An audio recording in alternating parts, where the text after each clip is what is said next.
Manever I say ma PENDREAM TV. PENDREAM TV there, I see them yopo. Professor, you mention the name of the businessman. I'll mention the name of myself. If elections, if this is an election-winning strategy, how much of an impact would that have? And especially when it comes to timing in politics, would you say this is better late than never, or too little, too late? Okay, so I would. The heat is over. Today I would just tone down. The fire. Yes, let's tone down. First of all, I have not met Andy Appiah Kubi after his victory, and he was one of those that I was keenly interested in his parliamentary, primaries. We were here on that day. Yes, I am happy that. But you didn't contribute. You have a lot of money. Why should I contribute? I'm happy that he won, but after winning, some of the comments that he made, these comments scare some of us. It appears that for some of us, we would never go and contest any parliamentary primary if our people feel we can better serve them. And of course, we are better servants. We would never go and pay to go and serve. The kinds of money that people throw into the gutters just to be able to serve is nauseating, and it's democracy for sale. And I'm sorry for him that you have to spend all your money just to be able to go to parliament. And then what becomes of the need to then serve the interests of the people well? You've already paid them. And so it becomes difficult. Representation suffers when people would have to spend those huge sums of money just to be able to go to parliament. And it's important as a nation that we take exception to this monetization, treating or monocracy of our politics. It is not helping us. It will not bring the best people to come and serve us. And we will continue to fight the battle against corruption and lose if this is the route we want to go. That's number one. Preliminary comment. Number two, preliminary comment is about lithium. The people of Infantiman, we are told that they have hurriedly organized some bogus attempt at bringing people together under the aegis of what they call public hearing, just to be able to do some facade consultations and all that. That's not what we are looking for. Let's sound a note of caution again to the government that some chiefs can be compromised. I'm not saying all chiefs. Some chiefs can be compromised. But I am working with the youth of the community. And at the appropriate time, they will hear of us. Until our concerns are addressed, this lithium deal would not happen. And it's important that we put this, we make this point clearly and forcefully, letting everybody know that we have, letting everybody know that we have not gone to sleep. If you see a duck on the surface of the water, you think that it is just a beautiful thing. It is paddling behind the scenes. Indeed. And we know the paddling that we are doing. The appropriate time will come, and we'll see who owns the land. We'll see. All right, the other bits about all that my people have said, public opinion, and but I want to respond to them all briefly. You see, much of the greatest of respect to you, I teach political science. Public opinion is supposed to have an impact. Okay, so it is not articulated just for the sake of it. It is articulated, and it's always expected to have an impact. So yes, I agree with you. It must be there. The fact that nobody is listening does not mean we must douse it. But my point is that we should move from merely articulating public opinion to the direction where we can say that it has had an impact. Okay, Jerry Rawlings, that I don't admire in terms of democracy. The man who himself said he was not a fan of multi-party democracy at one point in time, publicly, and it is known, pandering to public opinion. Kumi Prekum, not the reloaded one, but the one led in 1995 against the VAT. Yes, he listened. The VAT was introduced. His people said they wouldn't kowtow to it, they wouldn't accept it. Kumi Preko was organized. Then Jerry Rawlings, the man who said that he's not a fan of multi-party democracy, he doesn't believe in these things. He said, let me withdraw it. Okay, but you went to organize Kumi Preko, reloaded, and like I said, yes, you articulated public opinion and all that. And it has amounted to romancing a stone. And under this regime, that's what it's like, more kakrana meyene more. And some people within the establishment tell us that as for our president, you have to find a way of making him own your view. But if it is coming from you and he doesn't own it, then it doesn't help in promoting good governance. And I think that the articulation of public opinion and the fact that it has desired impact on duty bearers is one mechanism of showing political accountability. Okay, so let us not cheapen public opinion by limiting it to the fact that, well, it must be articulated. It must be articulated for a purpose. Now to ministerial reshuffle. Now, when you talk about ministerial reshuffle, essentially you are talking about government changing or rotating ministers from one area to the other, and also in a bicephalous system of government, changes that take place from the head of government to other ministers, so that you position them, move one from one ministry to the other, just for some desired results. And generally, in developing democracies, ministerial reshuffles are undertaken periodically. In democratic regimes, ministerial reshuffles are undertaken periodically, and for certain reasons. And I think Honorable Mutala started talking about some of the reasons. So first of all, they seek to introduce new skills, talents, competence, and fresh ideas to a governance system. Secondly, they are a way of repositioning people to areas where their talents and expertise will be better needed. Okay, so he is in Ministry A, and then you realize that he functions for a few, for some moment, and realize that his talent will be better needed in Ministry B. So you do the reshuffle there. Third, they are a tool for demanding accountability from appointees, so that they make them sit up to deliver in order not to be sacked. Fourth, they are used as a tool to retire the tired and to kick out the incompetent. Fifth, they are used as a mechanism for downsizing government or bringing on board, hands to help. Sixth, they are a mechanism for promoting inclusivity in governance and nation building. Maybe last but not the least,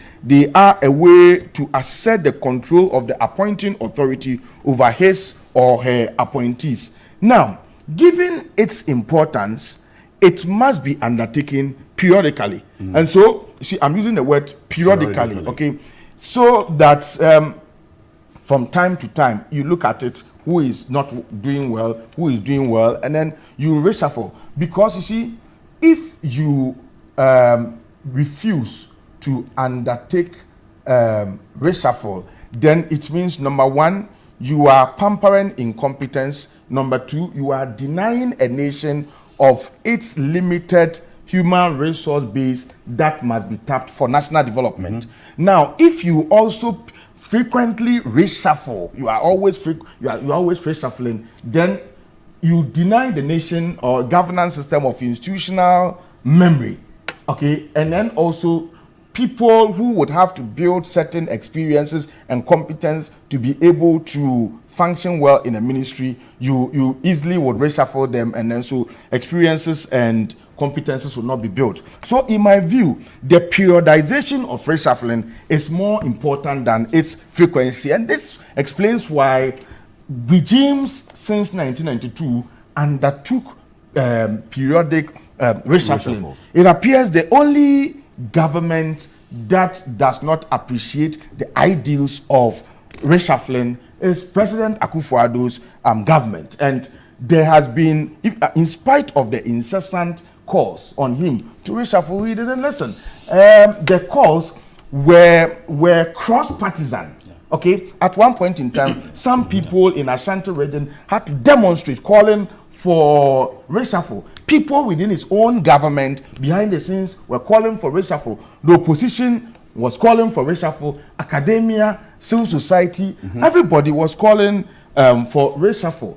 But well, to be fair, the president may have his own reason why he decided not to pander to these calls. But in my view, these reasons of the president may not be enough to torpedo the ideals of reshuffling. So, in less than 10 months, we are told, to the end of his regime, his government, we are told that he is finally reshuffled. But this particular reshuffle, in my view, is plagued with some confusion in a manner that makes it difficult for one to appreciate the direction that the nation is heading towards. So I keep asking myself, what is the focus of this reshuffle vis-a-vis the ideals of reshuffling? Now, the first thing is this. Ministers have been sacked and they have been replaced with ministers of state. Now, so that's why I asked you to look at the designations well. In ministerial in the hierarchical order of ministerial appointment, ministers of state aren't ministers. Okay, you may have a minister, you may have minister of state and a deputy minister. So a minister of state comes in between a minister and a minister of state. So I was quite curious when I looked at the list. So if you look at the finance minister, okay, the finance minister Furiata is gone. He's been replaced by Muhammad Amin Anta, who is designated as Minister of State. So I've got the explanation now, and then let me do this. So I have that release that you're talking about. The clarity is that if you see the heading under which Muhammad Amin Adam comes is reassigned ministers and deputy ministers of state.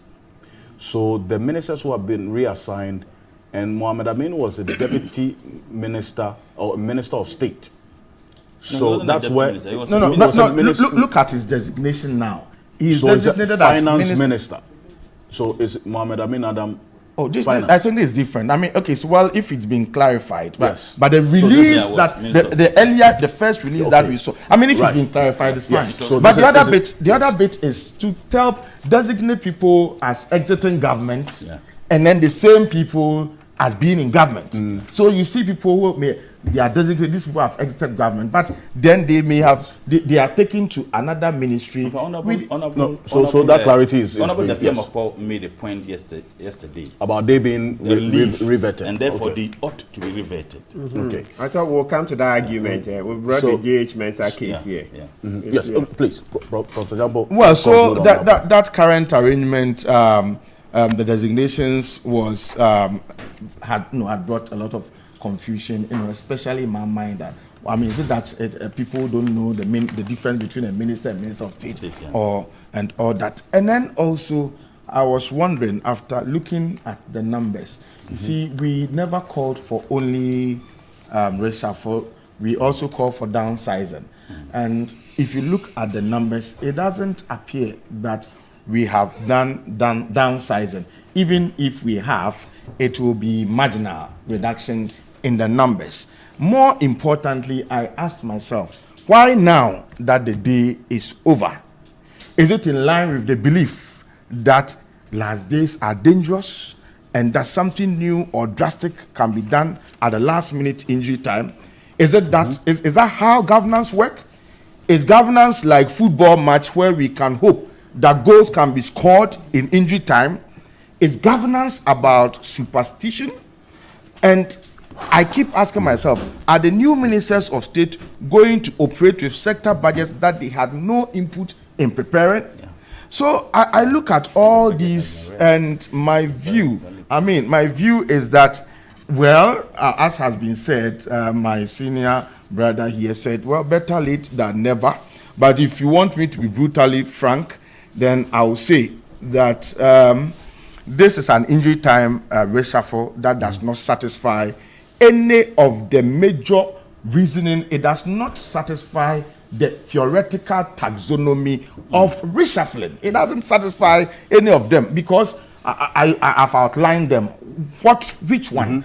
Is it an attempt to establish the president control over his appointees? No, because the president, as I see him now, is not, I don't want to use the word lame duck, but it appears that his powers are now circumscribed, even though the constitution backs him. But practically, is it that you are bringing on board new ideas? No, it's job. What new ideas are you bringing? Please, yes. don't be doing No. that. I'm asking not to interrupt you. It's job for the boys. No. So no, let's I look at all the all that have happened, and I'm saying that this particular reshuffle does not satisfy the conceptual framework of reshuffling. It doesn't meet any of the standards. But what I see is that it appears, I may be wrong, it appears that it is rather partisan in outlook, an attempt to allow others to get into the system so they can also go and belch, or it is also, I've looked at almost all the ministers, and many of them are people who are going to be contesting very difficult elections. You have not studied. You look at them. Many of them are people who are going to be contesting very difficult elections. And so it appears that, look, given that your election is going to be difficult, get in there. You may find some last-minute resource so that you can go and be able to properly prosecute a campaign. If this is the case, then it is not good for us as a people. And I will end, I think I've been brief, by saying that the failure of President Akufo-Addo to undertake a very substantive, meaningful, and thorough periodic reshuffle for over 7 years will remain one of the numerous sources of disappointment of his government by many well-meaning Ghanaians. It is an unprecedented and a bad governance practice that is highly unworthy of emulation by whoever takes over the reins of government from him. If somebody takes over tomorrow, this is not a precedent that must be followed. Okay, because some ministers have been complacent, some ministers have been incompetent, some ministers they have been unaccountable, and we've kept them for over 7 years until now.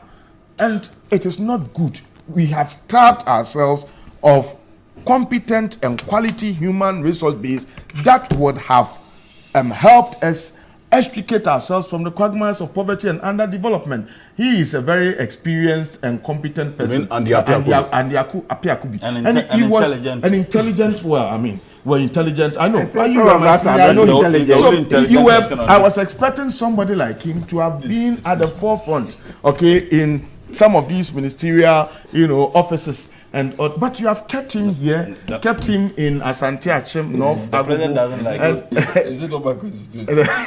No, if you touch but they are more. You see, I see people like this just being wasted. It's like you are wasting. I mean, it is when we meet here that he gets offended and he does some of these unruly things to distract the program. But when you go out and you're talking to him, he's a lawyer. He's a very knowledgeable, and sometimes you can see the fortitude, the boldness with which he would want to take on, swim against the tide. These are the people we need to be able to be given certain positional trust to exercise, on our behalf. But look at him. If you touch Ken, you touch your appointment. If you touch Ken, you touch your appointment. This will be my. If you have to come back to ministerial appointment, this will be my preliminary comment. I think I've not been happy with it, and you see, some Professor Michael Kwe, my teacher, I always mention his name. One of his arguments against winner takes all politics is that, you see, we must be able to locate power and responsibility.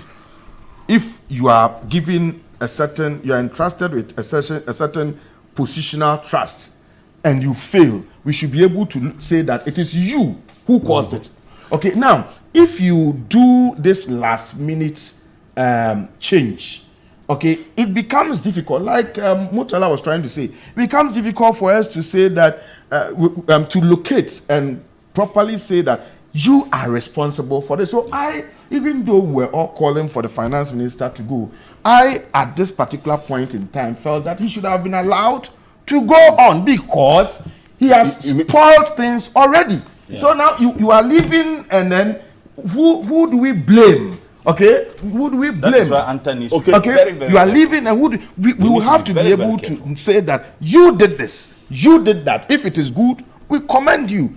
If it is good, we applaud you. If it is bad, we say you didn't do it well. But less than 10 months, if you leave, how do we know? Who do we apportion the blame? Who do we apportion the praise to?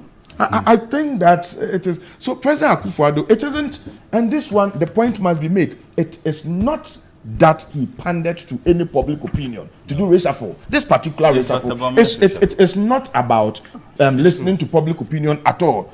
He's done whatever he thinks pleases him, and I'm saying it is more partisan in direction than nation building. But to the extent that he says, look, he assesses the performance of his ministers and appointees on a daily basis. In fact, that's one of the reasons why he did not do the reshuffle over the 7-year period. No, but the point is that you see, the power that the power. No, gentlemen, hold on. Let Professor Gyampo answer this. The impact and effect of the functioning of ministers is to affect us, the ordinary citizen, more than the president. We feel it. Okay, so if the economy is not doing well, the president of the land doesn't feel it. Okay, he does not drive through traffic. You just see the traffic, and then your blood pressure goes up. He does not buy fuel. We buy fuel.